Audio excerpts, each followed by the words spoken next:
Hola a todos, les doy la bienvenida a este nuevo video. En esta ocasión quiero que me acompañen a realizar un cinturón para el catéter de diálisis. Estas son algunas ideas que quiero compartir con ustedes. Este es el material que estaré ocupando.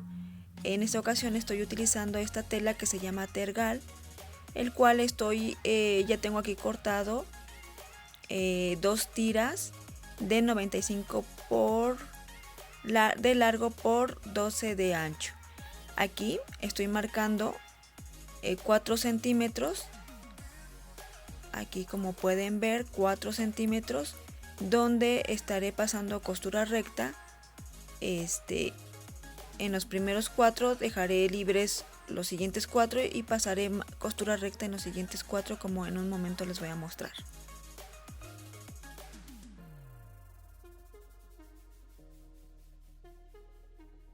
Aquí pueden ver que paso a máquina los primeros 4 centímetros que marqué, dejo libre los siguientes 4 y los últimos 4 les también paso costura recta.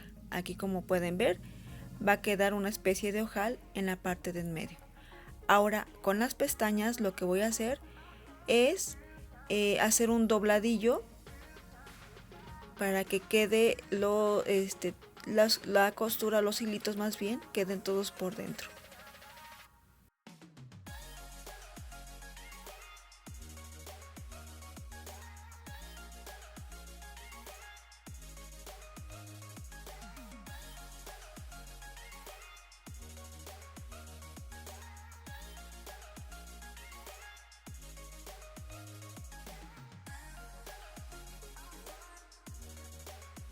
A continuación les muestro cómo es que debe de quedar.